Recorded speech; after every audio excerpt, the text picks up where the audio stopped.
Good morning बच्चों। तो बेटा पार्ट 1 फ्रांसीसी क्रांति इतिहास, इसमें हम आज पढ़ेंगे क्या महिलाओं के लिए भी क्रांति हुई। हमने पहले देखा था जब जैकोबिन क्लब बना था, फ्रांस का नया संविधान बना था 1791 में, और शासन अमीरों के हाथों में आ गया था, और नए संविधान में जो है महिलाओं को मतदान का अधिकार नहीं दिया गया था। और जब शासन अमीरों के हाथ में आ गया और वहाँ जो है राजनीतिक अस्थिरता हुई, उस समय हमने पढ़ा था कि महिलाओं ने भी अपने संगठन बना लिए थे, जैसे जैकोबिन क्लब वो बने थे ना उस समय। तो अब देखो क्या महिलाओं के लिए भी क्रांति हुई, ये देखेंगे अपन। भाई अपने संगठन बना लिए तो महिलाओं ने क्रांति की है, अपने अधिकारों की मांग की है। ये देखो ये महिलाएं हैं, और उन्होंने 5 अक्टूबर 1789, जिस समय फ्रांस की क्रांति शुरू हुई थी ना जुलाई में, उस समय महिलाओं ने क्रांति में भाग लिया था। देखो महिलाएं शुरू से ही फ्रांसीसी समाज में इतने अहम परिवर्तन लाने वाली गतिविधियों में सक्रिय रूप से शामिल थी। उन्हें उम्मीद थी कि उनको भागीदारी क्रांतिकारी सरकार को उनका जीवन सुधारने हेतु ठोस कदम उठाने के लिए प्रेरित करेगी। तीसरे स्टेट की अधिकांश महिलाएं जीविका निर्वाह के लिए काम करती थी। वे सिलाई बुनाई कपड़ों की धुलाई करती थी, बाजारों में फल फूल सब्जियां बेचती थी, अथवा संपन्न घरों में घरेलू काम करती थी। बहुत सारी महिलाएं वेश्यावृत्ति करती थी। अधिकांश महिलाओं के पास पढ़ाई लिखाई तथा व्यावसायिक प्रशिक्षण के मौके नहीं थे। ये महिलाओं की स्थिति थी लुई 16वें के शासनकाल में। जो तीसरे स्टेट की महिलाएं थी उनकी, केवल कुलीनों की लड़कियां अथवा तीसरे स्टेट में धनी परिवारों की लड़कियां ही कॉन्वेंट में पढ़ती थी। कॉन्वेंट क्या थी? वो धार्मिक भवन था ना, जहाँ धर्म की शिक्षा दी जाती थी, पढ़ती थी। इसके बाद उनकी शादी कर दी जाती थी। कामकाजी महिलाओं को अपने परिवार का पालन पोषण भी करना पड़ता था, जैसे खाना पकाना, पानी लाना, लाइन लगाकर पाव रोटी लाना और बच्चों की देखरेख आदि करना। उनकी मजदूरी पुरुषों की तुलना में कम थी। तो देखो गरीब महिलाएं क्या क्या काम करती थी, सिलाई बुनाई कपड़ा धोना, यहाँ तक कि अमीरों के घर में काम भी करती थी, और उसके अलावा वो अपने घर का काम भी करती थी, खाना पकाना पानी लाना ये सारा। और पुरुषों के बराबर काम करती थी महिलाएं, लेकिन उनकी मजदूरी क्या थी? पुरुषों से कम थी। तो ये भी महिलाओं के साथ बराबर का अधिकार नहीं है। देखो क्रियाकलाप में चित्र 12 में अंकित औरतों, उनकी क्रियाओं, उनके हाव भाव एवं उनके हाथ की वस्तुओं का विवरण दे। गौर से देखिए कि क्या वे सभी एक सामाजिक वर्ग की लगती है। चित्रकार ने इस आकृति में किन प्रतीकों को शामिल किया है, इन प्रतीकों के क्या मायने हैं? क्या महिलाओं को देखकर लगता है कि वे सार्वजनिक रूप से वही कर रही है जिसकी उनसे उम्मीद की जाती थी? आप क्या सोचते हैं? चित्रकार महिलाओं के साथ या उनके विरोध में खड़ा है? या कक्षा में अपनी राय पर इस पर विचार विमर्श कीजिए। इस चित्र को देखकर देखो महिलाएं क्या एक घोड़े पे बैठ के जाती रही है, तलवार हाथ में ले रखी है, अलग अलग जो है ये इनके पास ये औजार है। तो इससे हम इनके अलग अलग वर्ग का पता लगा सकते हैं क्या? नहीं लगा सकते, क्योंकि ये जो है सभी के पास अपने सुरक्षा हथियार है। यहाँ पर हम जो है अमीर गरीब महिलाओं को नहीं देख सकते, यहाँ सभी बराबर है और अपना अपने अधिकार की मांग कर रही है। आगे देखो,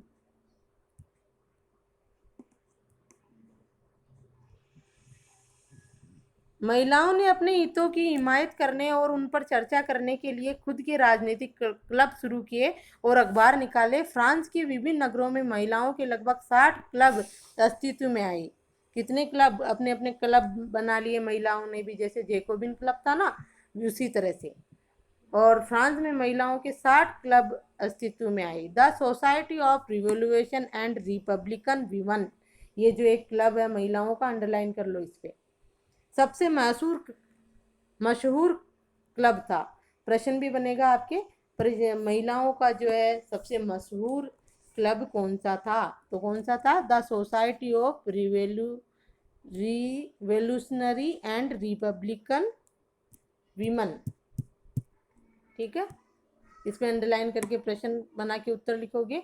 उनकी प्रमुख मांग ये थी कि महिलाओं को पुरुषों के समान राजनीतिक अधिकार प्राप्त होने चाहिए। इस क्लब में महिलाएं पुरुषों के समान राजनीतिक अधिकार प्राप्त करना चाहती थी, उसके लिए जो है इन्होंने आंदोलन किए थे। महिलाएं इस बात से निराश हुई कि 1791 के संविधान में उन्हें निष्क्रिय नागरिक का दर्जा दिया गया था। महिलाओं ने मताधिकार, असेंबली के लिए चुने जाने तथा राजनीतिक पदों की मांग रखी। उनका मानना था कि तभी नई सरकार में उनके हितों का प्रतिनिधित्व हो पाएगा। देखो, ये जो क्लब था महिलाओं का, हमने देखा कि सब फ्रांस का नया संविधान बना तो महिलाओं को निष्क्रिय नागरिक घोषित कर दिया था और शासन अमीरों के हाथ में आ गया था।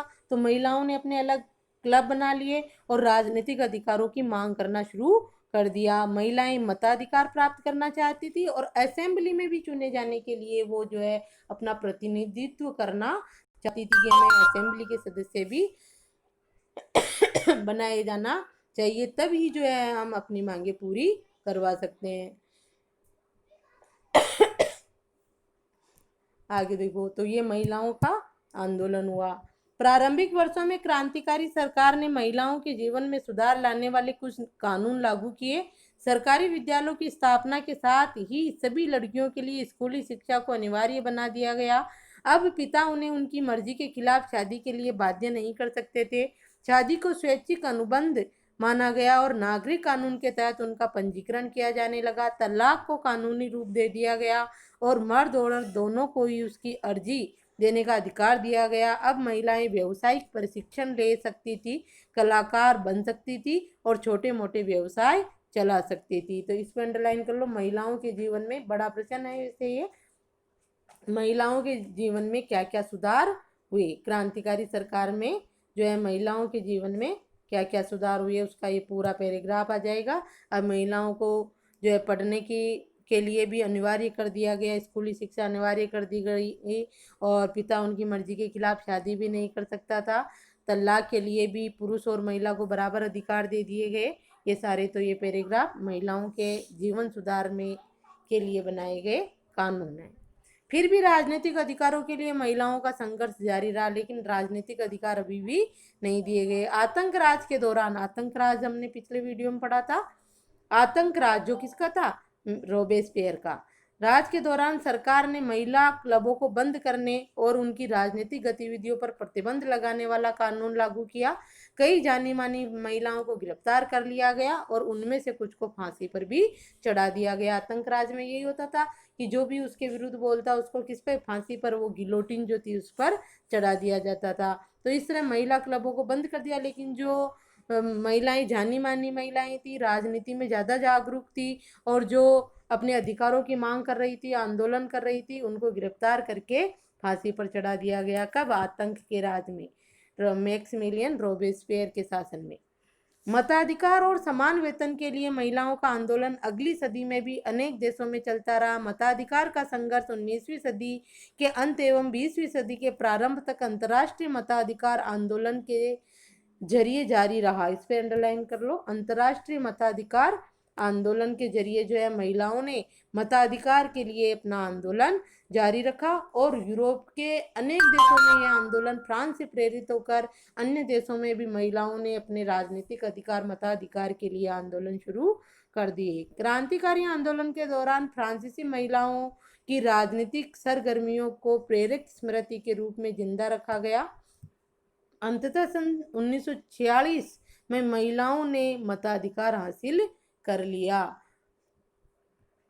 1946 ना होकर 1746 होगा, ये कितना होगा, 1746 में महिलाओं ने फ्रांस में मताधिकार हासिल कर लिया।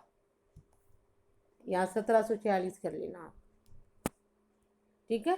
तो इस तरह से महिलाओं ने भी क्रांति की और उनकी आवाज़ सरकार तक पहुंची और उन्होंने अपने अधिकार हासिल किए। देखो आगे, ये स्रोत 6 है, इसमें क्रांतिकारी महिला ओलंप दे गूज, ये महिला का नाम है, ओलंप दे गूज 1748 से 1793 का जीवन। देखो ये 1900 की जगह आप क्या कर लोगे, 1700, ठीक है, 1746।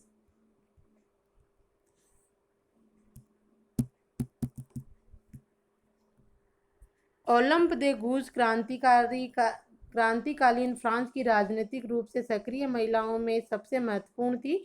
उन्होंने संविधान तथा पुरुष एवं नागरिक अधिकार घोषणा पत्र का विरोध किया क्योंकि उसमें महिलाओं को मानव मात्र के मूलभूत अधिकारों से वंचित रखा गया था। अंडरलाइन कर लो इस पे। ये भी प्रश्न बनेगा कि महिलाओं ने फ्रांस के नवीन संविधान और पुरुष एवं नागरिक अधिकार घोषणा पत्र का विरोध क्यों किया। क्योंकि उत्तर यहीं पे, क्योंकि उसमें महिलाओं को मानव मात्र के मूलभूत अधिकारों से वंचित रखा गया था। इसलिए उन्होंने सन 1791 में महिला एवं नागरिक अधिकार घोषणा पत्र तैयार किया, जिसे महारानी और नेशनल असेंबली के सदस्यों के पास ये मांग करते हुए भेजा कि इस पर कार्रवाई की जाए। सन 1793 में ओलंप दे गूज ने महिला क्लबों को जबरदस्ती बंद कर देने के लिए जैकोबिन सरकार की आलोचना की। हमने पढ़ा ना भी ऊपर कि जैकोबिन क्लब यानी रोबेस्पियर ने महिलाओं के उन क्लबों को बंद कर दिया गया था, तो ओलंप दे गूज जो महिला थी उसने उसका भी विरोध किया, उसकी आलोचना की।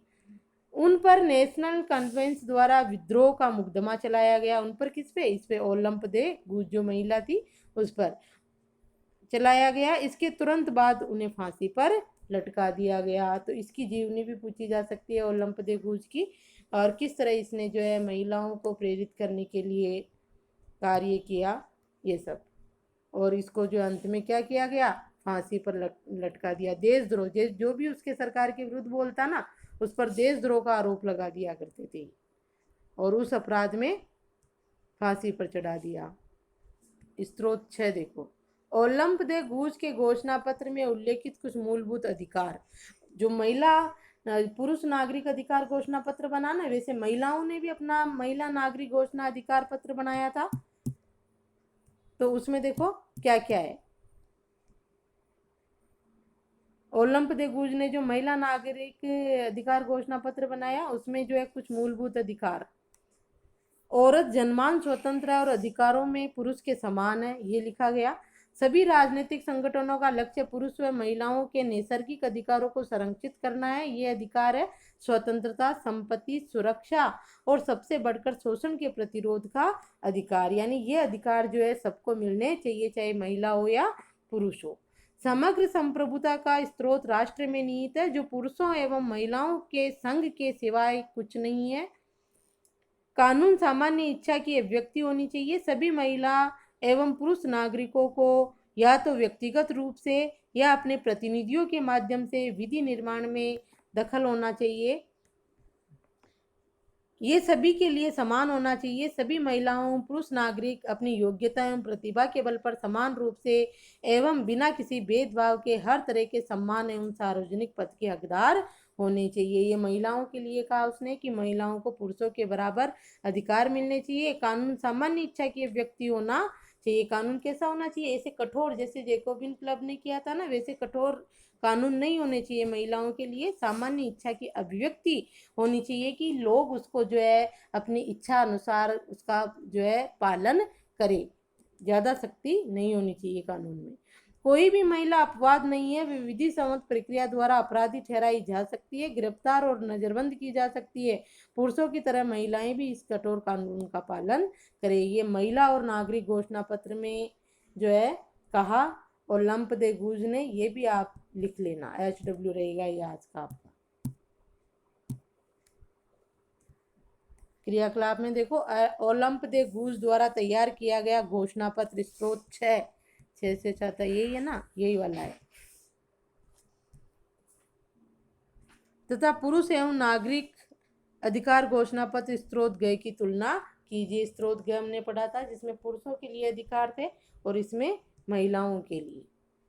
तो दोनों ही आपको लिखने हैं। पुरुष एवं नागरिक घोषणा अधिकार पत्र में क्या क्या बातें थी वो भी आपको लिखनी है और ये भी लिखनी है आपको। ये HW रहेगा आपका आज का, ठीक है। ओलंप दे गूज का नाम लिख के ये सारा, और इसकी तुलना भी करनी है।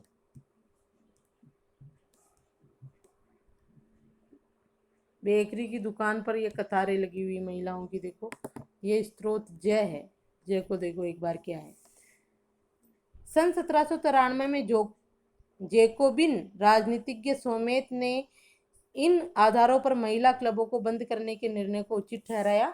जैकोबिन क्लब ने बंद कर दिए थे ना निर्णय, वो उनके क्लब महिलाओं के।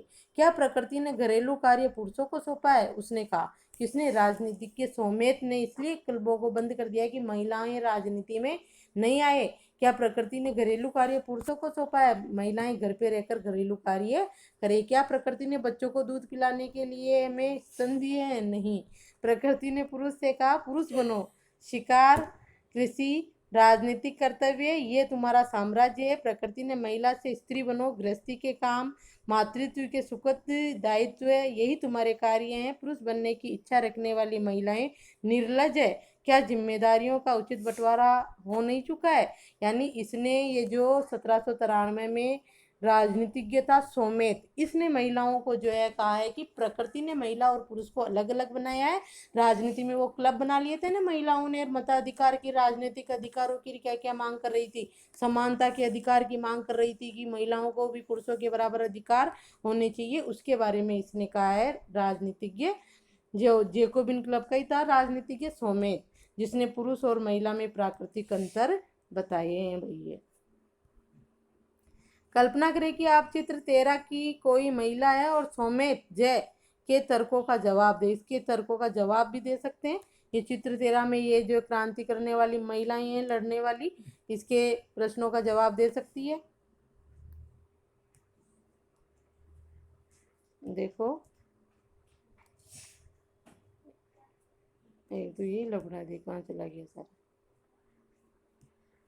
एक मिनट बेटा,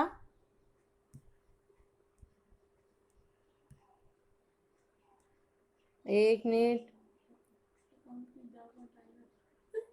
ये चला गया तो सारा। हाँ अब देखो, ये स्रोत जय हमने पढ़ लिया। इसमें जो है कोई महिला इन इसके जो है ये था ना जेकोब राजनीति के समेत के प्रश्नों का जवाब दे सकती है कि प्रकृति ने महिला को घरेलू काम ही दिए हैं, पुरुषों को बाहर के काम दिए हैं। तो इसके जवाब जो है महिलाएं बहुत अच्छे से दे सकती है अगर ये जो महिलाएं इनमें से किसी को पूछे तो। अब अगला है दास प्रथा का उन्मूलन। इसको और देख लो। एक उस समय दास प्रथा भी थी, उसको कैसे समाप्त किया गया। व्यापार होता था दासों का, दासों को लोगों को जो है खरीदा बेचा जाता था। उसमें जो है किस तरह से उनके साथ व्यवहार किया जाता था, जानवरों जैसा जो लोग दास होते थे उनके साथ। तो उसका उन्मूलन भी किया गया कि कोई किसी को दास नहीं बना सकता। फ्रांसीसी उपनिवेश में दास प्रथा का उन्मूलन जैकोबिन शासन के क्रांतिकारी सामाजिक सुधारों में से एक था। अपन ने पढ़ा था जैकोब इसमें आतंक के राज में कि किस तरह से जैकोबिन ने जो है जैसे महोदया और वो ऐसे शब्दों का उपयोग करते थे ना, उसको भी मिटा दिया था। सभी नागरिकों को समान सम्मान सूचक एक शब्द दे दिया था, यानी समानता के बारे में जो है में रोबेस्पियर ने इसकी जो अगुवाई की थी। तो उस समय दास प्रथा का भी उन्मूलन शुरू हो गया क्योंकि सभी नागरिकों को समान माना था उसने। तो फ्रांसीसी उपनिवेश में दास प्रथा का उन्मूलन जैकोबिन शासन के क्रांतिकारी सामाजिक सुधारों में से एक था। कैरिबियाई उपनिवेश मार्टिनिक, गॉडलॉप और सेन डोमिंगो तंबाकू, नील, चीनी एवं कॉफी जैसी वस्तुओं के महत्वपूर्ण आपूर्ति करता थे। अंडरलाइन कर लो इस पे, ये देशों के नाम है। कैरिबियाई उपनिवेश, मार्टिनिक, ये जो है ये कौन कौन सी वस्तुओं की आपूर्ति करते थे? ये नील, चीनी, कॉफी आदि वस्तुओं की जो है की आपूर्ति करता थे। अपरिचित एवं दूर देश जाने और काम करने के प्रति यूरोपियों की अनिच्छा का मतलब था बागानों में श्रम की कमी। अपरिचित एवं दूर देश जाने और काम करने के प्रति यूरोपियों की जो इच्छा थी, यूरोपी जो दूसरे देशों में जाकर काम करने की इच्छा रखते थे, उसका मतलब ये था कि उनके बागानों में श्रम की कमी है। अगर वहीं श्रमिक ज़्यादा चाहिए तो वही कर लेते, दूसरे देश जाने की आवश्यकता नहीं थी। इस कमी को यूरोप, अफ्रीका एवं अमेरिका के बीच त्रिकोणीय दास व्यापार द्वारा पूरा किया गया। इस तरह से जो है ये 3 देश है आपके, यूरोप, अफ्रीका और अमेरिका। एक दास व्यापार, इन देशों में दासों का व्यापार होता था। सबसे ज़्यादा दास अफ्रीका से जाते थे अमेरिका में, और ये श्रमिकों की कमी को पूरा करते थे। दास व्यापार 17वीं शताब्दी से शुरू हुआ। दास व्यापार कब से शुरू हुआ? 17वीं शताब्दी से। फ्रांसीसी सौदागर ब्रोदे या नान्ते बंदरगाह से अफ्रीका तट पर जहाज ले जाते थे, जहां वे स्थानीय सरदारों से दास खरीदते थे। दासों को दाग कर एवं हथकड़ियां डालकर अटलांटिक महासागर के पार कैरिबियाई देशों तक 3 माह की लंबी समुद्री यात्रा के लिए जहाज़ों में ठूस दिया जाता था। वहां उन्हें बागान मालिकों को बेच दिया जाता था। दास श्रम के बल पर यूरोपीय बाजारों में चीनी, कॉफ़ी एवं नील की बढ़ती मांग को पूरा करना संभव हुआ। इस पे भी अंडरलाइन कर लो।